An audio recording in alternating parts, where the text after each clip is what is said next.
রাজস্ব আদায়ের লক্ষ্য সহ 4 শর্ত পূরণ করতে না পারায় ঋণ ছাড় না দিয়েই বাংলাদেশ থেকে ফিরে গেছে আইএমএফ। ফলে তাদের কাছ থেকে পরের 2 কিস্তির অর্থ পাওয়া নিয়েও তৈরি হয়েছে অনিশ্চয়তা। বিশেষজ্ঞরা বললেন, আইএমএফ এমনিতেই ঋণ দেবে, তবে ঋণ প্রাপ্তির জন্য তাদের দেয়া শর্ত পূরণ করলে তা দেশের অর্থনীতির জন্যই ভালো হবে। অনুপ অধিকারী তরুণ জানাচ্ছেন বিস্তারিত। ঋণের টাকা না দিয়ে ফিরে গেছে আইএমএফ, কিন্তু কেন? কারণ আইএমএফের 470 কোটি মার্কিন ডলারের ঋণের পরবর্তী 2 কিস্তি পাওয়ার ক্ষেত্রে তাদের যে শর্ত ছিল তার মধ্যে 4টি পূরণে পিছিয়ে আছে বাংলাদেশ।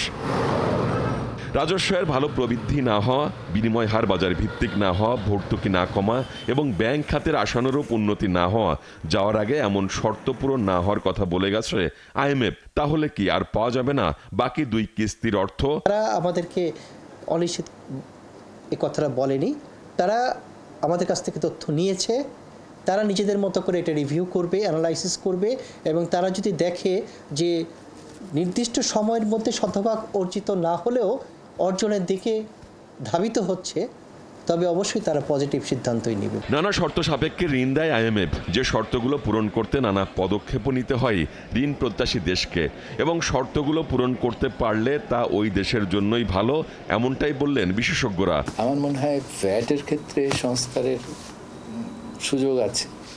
তারা একীভূত করার বলছে যে একটা সিঙ্গেল রেটের দিকে যাওয়া। সিঙ্গেল রেটের দিকে যেতে সরকারের যেটা মানে হেজিটেশন, সেটা হচ্ছে যে আমি একটা আসলে ভ্যাট বলতে যেটা বোঝায় যে আমি একদিকে তো কিনছি আবার বিক্রি করছি, বিক্রি করার সময় ভ্যাট আদায় করছি, আর কিনছি যখন তখন আমি ভ্যাট দিচ্ছি। আমি যে দিচ্ছি সেটা তো আমার ফেরত পাওয়ার কথা। তো ওই যে ইনপুট ক্রেডিট সিস্টেম এটাকে বলে, এইটা যদি ফাংশনাল না হয় তাহলে আমি সিঙ্গেল রেটে গেলে এটা অনেকের কাছে অনেক বোঝাটা অনেক বেশি হতে পারে।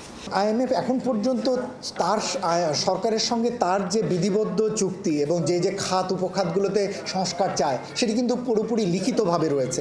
আমরা আমাদের জন্য এই সংস্কারগুলোর যে ইতিবাচক ফল রয়েছে তা অলরেডি আমরা দেখতে পাচ্ছি, কিছু কিছু সংস্কার আমাদের ইতিবাচক ফল দিচ্ছে, সুতরাং এই কাজটিকে অব্যাহত রাখা। তবে বাংলাদেশকে আইএমএফ একটু বাড়তি চাপ দিচ্ছে কিনা, কিংবা বাংলাদেশও তাদেরকে একটু বেশি গুরুত্ব দিচ্ছে কিনা, এমন প্রশ্ন ছিল এই বিশেষজ্ঞের কাছে। না, এটা চাপ ঠিক নেই, এগুলো ঠিক আলাপ আলোচনা। তারা তাদের মতো করে একটা এক্সারসাইজ করেছে। তারা মনে করেছে যে একটা প্রেশার, ঠিক প্রেশার না, মানে ইনফ্লেশনারি যে ইয়েটা আছে সেটা হয়তো আস্তে আস্তে কমে আসবে, এটা তাদের ধারণা। যুক্তরাষ্ট্রের রাজধানী ওয়াশিংটন ডিসিতে চলছে আইএমএফ বিশ্বব্যাংকের বসন্তকালীন উৎসব, যেখানে অংশ নিয়েছেন অর্থ উপদেষ্টা সালেউদ্দিন আহমেদ এবং গভর্নর আহসান ইস মনসুর।